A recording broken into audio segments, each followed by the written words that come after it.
मी खूप तशी शाय आहे आणि इंट्रोवर्ट आहे, त्यामुळे स्पर्धेमध्ये भाग घेणं माझ्यासाठी खूपच डिफिकल्ट होतं. मी माझी स्वतःची स्पर्धा करते. जे 4 लोक करतायत तेच मला करायला कधीच आवडलं नाही. मेंटल, फिजिकल आणि emotional exercise is very important. Shravan महिना खूप महत्त्वाचा आहे कारण मी आर्डंट शंकराची भक्त आहे. एव्हरीथिंग इज व्हेरी क्षणिक असतं ना, सगळं सक्सेस पण क्षणिक असतं. Oh my God, actress Tejaswini Lonari कशी आहेस? मी मस्त, थँक्यू. सो येण्याआधी काय तयारी करून आली? म्हणजे बऱ्याच वेळेस ना सेलिब्रिटी कुठे इव्हेंटला जात असतात, सो आपलं कपडे म्हणा किंवा मेकअप म्हणा, असं अशा बऱ्याच गोष्टी असतात. सो तुझं काय होतं? सी मेकअप, हेअर एव्हिडेंटली होऊन जातो आणि स्टायलिस्ट, सो माझी खूप छान स्टायलिस्ट आहे, तर she is there with me most of the time. आणि आता सलग इव्हेंट्स होत्या त्यामुळे वी वर देअर.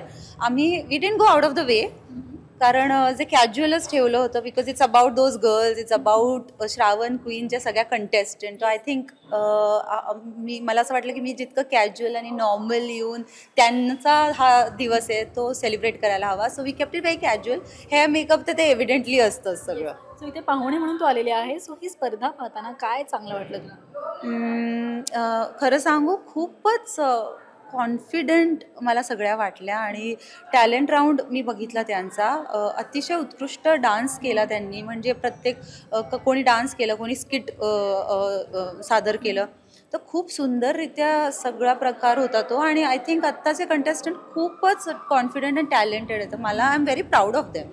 येस, मी ना पाहिलं की तू फार टकलावून वगैरे सगळ्याच गोष्टी पाहत होती. सो जेव्हा ना बऱ्याच वेळेस काय होतं, आपण एखादी स्पर्धा पाहतो, क्वेश्चन्स ऐकतो, सो असं वाटतं की मी जर तिकडे असेल तर ही गोष्ट मी केली असेल. तर असा कोणता प्रश्न होता की जो तुला असं वाटला? मला आय थिंक आदेश बांदेकर सरांनी विचारला होता तिला की कुठला वेळ दिवसातला जो तुला आवडतो आणि का म्हणून, तर तिने तो उत्तर दिलं होतं की सकाळचा, ट्रॅव्हल करतानाचं. माझ्या डोक्यात उत्तर होतं की मला सकाळचा वेळ फार आवडतो, that's my time, me time. तर ते उत्तर मी माझ्या डोक्यात, अच्छा मला कुठला वेळ आवडतो सकाळचा आणि का आवडतो, तर तो माझा वेळ असतो. मला दिवस कसा घालवायचा आहे याचं प्लॅनिंग करत असते. एक सकारात्मक ऊर्जेने आपण उठतो आणि दिवस कसा प्लॅन करतो. सो मी त्या प्रश्नाचं उत्तर मी शोधत होते. ही स्पर्धा पाहताना तुला तुझी कोणती स्पर्धा अशी आठवली? हो, मी पुण्यात मिस पुणे या स्पर्धेत भाग घेतला होता. अगदीच 11वीत होते मी. आणि kind of a disaster, because मी खूप तशी शाय आहे आणि इंट्रोवर्ट आहे, त्यामुळे स्पर्धेमध्ये भाग घेणं माझ्यासाठी खूपच डिफिकल्ट होतं. आणि इव्हेंच्युअली मला कळालं की I am better Wien the camera is on, work wise, but not असं सोशली इन स्पर्धा वाईज. स्पर्धा तुझ्यासाठी काय आहे? स्पर्धा माझ्यासाठी की आपण स्वतः, मला तर पहिली तर माझी स्पर्धा कशी असते माहिती, मी माझी स्वतःची स्पर्धा करते. It's you against you. तुम्ही रोज स्वतःला एक एक टप्पा वर नेऊन स्वतःला कसं सुधारता, काय नवीन गोष्टी शिकता आयुष्यात किंवा समाजाला काय देऊ शकता, ह्या गोष्टींसाठी स्वतःची स्पर्धा हवी. सो फॉर मी तुमची स्पर्धा तुमच्याशी हवी. या इंडस्ट्रीसाठी फॅशन हे फार महत्त्वाचं आहे. सो तेजस्विनीसाठी फॅशन किती महत्त्वाचं आहे? कसं फॉलो करते? म्हणजे स्वतः ट्रेंड मध्ये जे आहे ते बघते की स्वतःचा ट्रेंड फॉलो करते? नाही, I am not someone who follows the trend. कारण मला नेहमी असं वाटतं की जे 4 लोक करतायत तेच मला करायला कधीच आवडलं नाही. So I am kind of not a follower. So मला आवडतं, मग भलेही ते फॅशन किंवा ती गोष्ट साधी असू देत, but I would like to do my own thing. Shravan queen या स्पर्धेत तू आलेली आहे. सो त्यामुळे माझा प्रश्न की क्वीनचा अर्थ तुझ्यासाठी काय आहे? क्वीन म्हणून कोणत्या मुलीने उभं राहायचं असेल तर तिच्याकडे कोणत्या गोष्टी असल्या पाहिजे? सगळ्या गोष्टी सांभाळून घेण्याचं सामर्थ्य. म्हणजे क्वीन म्हणजे सामर्थ्य, म्हणजे क्वीन इज व्हॉट, जी किंगडम रूल करू शकते, बरोबर. सो तर आपण नेहमी म्हणतो कुठली मुलगी खूप स्ट्रॉंग असेल, we never call her a princess, we call her a queen. Because ती फक्त तिच्या ड्युटीजच नाही तर समाजासाठी किंवा ह्या बेसिकली हा जन्म घेतो, त्या जन्माचं काहीतरी सार्थक करून काहीतरी आयुष्यात पुढे घडवतो, स्वतः घडते आणि आपल्याबरोबर आणखीन काही लोकांना घेऊन पुढे घडते. That's queen.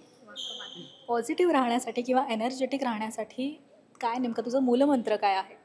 Me innately positive person आहे प्रॉबब्ली, पण असं काही मी विचार नाही करत. कदाचित मी काही जास्त विचार करत नाही म्हणून. ओके, तू फार सुंदर दिसते. सो तुझ्या ब्युटी टिप्स नेमक्या काय आहेत? म्हणजे तू स्वतःची काळजी कशी घेते? अर्थात आपलं जे रुटीन असतं तर ते फार म्हणजे अस्तव्यस्त असतं. शूटिंग कधी पण असते, अवेळी खाणं असतं. सो त्यामध्ये स्वतःची काळजी. आय थिंक सगळं जे काय ते आपण काय खातो त्यावर फार म्हणजे ते फार महत्त्वाचं आहे. आणि ॲज अँड वेन आता मला रिअलाईज झालं आहे की व्यायाम नो मॅटर तुमची किती दगदग असते, नो मॅटर तुम्ही काय रुटीन असतं, आपण म्हणतो ना फार दगदग होती आता व्यायामाची गरज आहे, असं नाही आहे.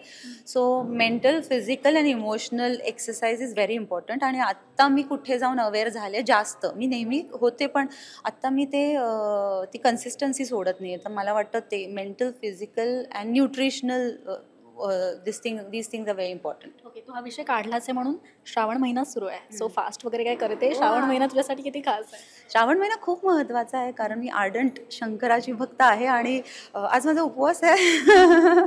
सो नक्की श्रावण महिना माझ्यासाठी खूप खास आहे. आणि श्रावणात नवीन गोष्टी जन्माला येतात ना, म्हणजे श्रावण सगळं एक हिरवळ आणि नवीन गोष्टी उमलतात. तर मला असं वाटतं तुमचंही आयुष्यात एक नवीन सायकल सुरू होते, दॅट इज श्रावण. सो खूप महत्त्वाचा महिना आहे. आता ही स्पर्धा असल्यामुळे तुझा असा कोणता किस्सा आहे का? म्हणजे बऱ्याच वेळेस काय होतं ना, आपण स्पर्धा करताना काहीतरी धड पडतो किंवा काहीतरी वेगळ्या गोष्टी घडतात. चांगल्या गोष्टी तर अर्थात होतात, पण असा कोणता किस्सा आहे का? माझा तर आता माहिती म्हणजे बिग बॉस मधला फेमस हाताची इंजुरीज हा किस्सा फेमस असेल. बट हो, मी एक काळ असा होता रिसेंटपर्यंत मी फार धडपडी होते. आता आय थिंक मी खूप अवेअर झाले, खूप अवेअर झाले, पण मी भयंकर धडपडी होते. सो घरात आणि असं काही किस्सा स्पर्धेची गरज नाही मला, पण आता नाही, आता I am too aware. Okay. So तुझ्यासाठी तुझ्या लाईफमध्ये असं कोणता वेगळा असा मूलमंत्र आहे सक्सेसचा? नाही, माझ्यासाठी सक्सेस किंवा it is I live in a moment. Everything is very क्षणिक असतं ना सगळं. सक्सेस पण क्षणिक असतो. आज जी श्रावण क्वीन आहे उद्या दुसरी असणार आहे, तिचं झालं आहे टर्म. सो सक्सेस इतकं क्षणिक असतं, ते एक्सेप्ट केलं ना की life is sorted. Success, failure, anything is very now. Like आत्ता आपला इंटरव्ह्यू, नेक्स्ट मी जाते, नेक्स्ट तुमचा दुसऱ्याबरोबर इंटरव्ह्यू आहे किंवा माझ्यासाठी मठासाठी इंटरव्ह्यू दिला, नेक्स्ट मी बाहेर गेले आणि okay. So it's very in the moment. प्रत्येकासाठी आदर्श व्यक्ती कोण ना कोण असतं, पण टप्प्याटप्प्याने ते बदलत असतं. म्हणजे जसं आपण शूट करतो किंवा एखादं पुस्तक वाचतो, तर सध्या तुझा आदर्श व्यक्ती कोण?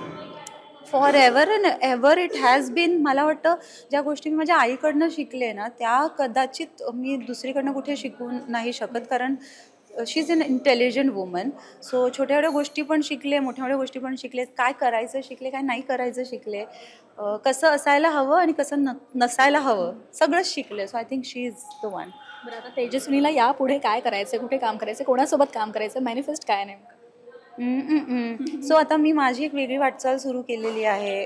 मी माझं एक नवीन यूट्यूब चॅनल सुरू केलेलं आहे, पण इट्स मोर ऑफ अध्यात्म हे माझ्या मनाच्या जास्त जवळ आहे, तर त्याची सुरुवात त्यापासून केली आहे. पण माझा प्रयत्न हाच आहे की ते चॅनलच्या माध्यमाद्वारे की एक असा प्लॅटफॉर्म तयार करावा जिथे मी नसेन, लोकांना तो प्लॅटफॉर्म अवेलेबल असेल to portray their talent. Probably like मटाने श्रावण क्वीनसारखा प्लॅटफॉर्म केला आहे, कदाचित एंटरटेनमेंटमध्ये मी असा प्लॅटफॉर्म करू शकेन. कमाल. आणि ही तुझी इच्छा पूर्ण होत ही सदिच्छा आहे. आणि त्याचबरोबर जाता जाता शेवटी प्रेक्षकांना काय सांगशील? तुम्हा सगळ्यांना श्रावण महिन्याच्या खूप खूप शुभेच्छा. आज म्हणजे मठाच्या निमित्ताने श्रावण क्वीन मी अटेंड करायला आले, तर माझ्यासाठी ही वेगळी अनुभूतीच आहे. तर मला असं वाटतं आयुष्यात एवढं सांगेन, बी हॅपी, जास्त विचार करू नका, live in the moment, that's all. Thank you so much. खूप खूप शुभेच्छा. थँक्यू.